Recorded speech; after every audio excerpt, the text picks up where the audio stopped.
আসানসোলে উদ্ধার দম্পতির গলা কাটা মৃতদেহ। শনিবার সকালে আসানসোলের কুলটি থানার অন্তর্গত আলডি গ্রামে এক দম্পতির গলা কাটা মৃতদেহ উদ্ধারকে কেন্দ্র করে চাঞ্চল্য ছড়িয়েছে এলাকায়। স্থানীয় বাসিন্দারা তাদের বাড়িতে ঢুকে ভয়াবহ দৃশ্য দেখতে পান এবং সঙ্গে সঙ্গে পুলিশকে খবর দেন।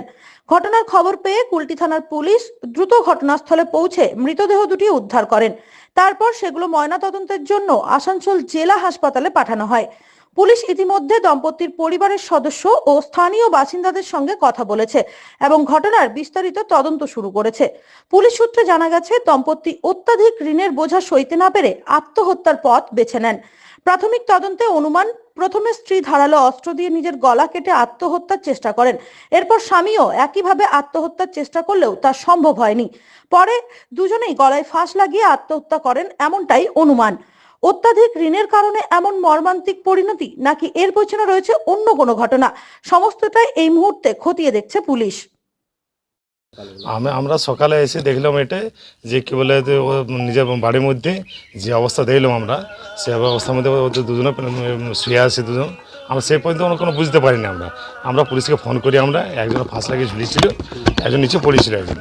তারপর যখন পুলিশ আসে, যখন তদন্ত করে, যখন তারপরে এই গল্পটা হয়েছে যে কি আমরা যখন পুলিশ এসে সব তদন্ত করে, তারপর আমরা সঙ্গে সঙ্গে সরাসরি পুলিশে মৃতদেহের পাশ থেকে কোনো ছুরি কিংবা কিছু হয়েছে মনে করছে ওইটা তো আমরা তো তখন দেখি পুলিশে যা করেছি ওটা আমরা দেখেছি।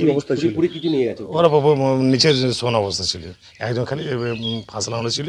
কি কারণে মৃত্যু মনে করছেন আপনারা? কারণ মনে কি দীর্ঘদিন ধরে ওদের একটা লোনের ব্যাপার ছিল, ওদের প্রায় অশান্তি, ওদের পারিবারিক ঝামেলা ছিল এটা ওদের নিজেদের মধ্যে।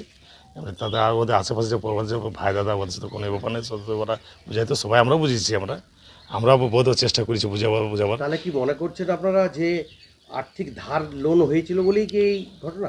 এবারে সেটা তো ব্যাপারটা তো ওনারাই জানবেন, ওটা তো ব্যাপারটা ওদের কীভাবে জানবো ওটা আমরা। না লোনের লোকরা কিংবা ধার যা না লোনের লোক কিন্তু আমরা জানি না, এটা গল্প কিন্তু প্রায় ওদের মাঝে মাঝে হইতে এটা তো গল্প হয়েছে ব্যাপারে। তারপরে ওদের নিজস্ব ব্যাপার, এটা আমরা তো আমাদের কাছে রিপোর্ট বলতে এসেছে, আমরা সল্ভ করেছি। আপনার তো স্থানীয় কাউন্সিলর কিছু অভিযোগ পেয়েছিলেন? আমরা অভিযোগ মানে কি, ওদের প্রায় ঝামেলা হয়তো, আমরা ঝামেলা মিটিয়ে দিতাম আমরা। ওটা আমরা লোনের ব্যাপারে ওদের ওটা পার্সোনাল ম্যাটার, ওটা তো আমরা বলতে পারি না। নিয়েছিল কিনা এটাই? হ্যাঁ নিয়েছিল ওরা লোন নিয়েছিল। কি হয়েছে বলুন তো? আমি তো বলতে পারবো না, কারণ আমি তো এই মাত্র এলাম, আধা ঘন্টা আগেই এলাম শ্বশুর বাড়িতে। মানে কি শুনলেন আপনি এসে? শুনলাম কি দুজনকে সুইসাইড করে নিয়েছে। কি সুইসাইড বলতে কি গলা কেটে কি ওরকমই কিছু? এটা কি কোনো ধার দেনার মধ্যে পড়ে গেছিল বলছে? লোন তো প্রচুর দেওয়া ছিল, কিন্তু কোথায় কোথায় নিয়েছে ওটা আমরা বলতে পারবো না, তো পার্সোনাল ব্যাপার, সেটা কী করে জানবো, না বললে বলি। মানে লোন না শোধ করার কারণে কি এমনি মনে করছেন আপনারা? ওটাও বলতে পারছি না। আপনার কাকু? হ্যাঁ। রাত্রে আপনারা কোনো কিছু এইখানে কেউ আপনার পাশের বাড়ির খবর পায়নি, কিছু পায়নি? না সেরকম তো কিছু শোনায়নি। দুজনের নাম রূপকুমার আর আরেকজনের নাম মালা। কি কারণে মৃত্যু কিছু বুঝতে পারছেন? না সেটা কিছুই বুঝি।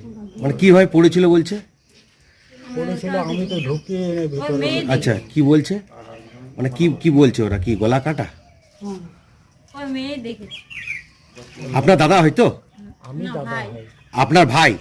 তো কি দেখলেন, কি শুনলেন? আপনি তো থাকেন এখানেই, পাশেই থাকেন। আমি শুনলাম যে ওই বউটাকে মনে হয় মেরেছে, তারপর ও নিজে ফাঁসি নিয়েছে।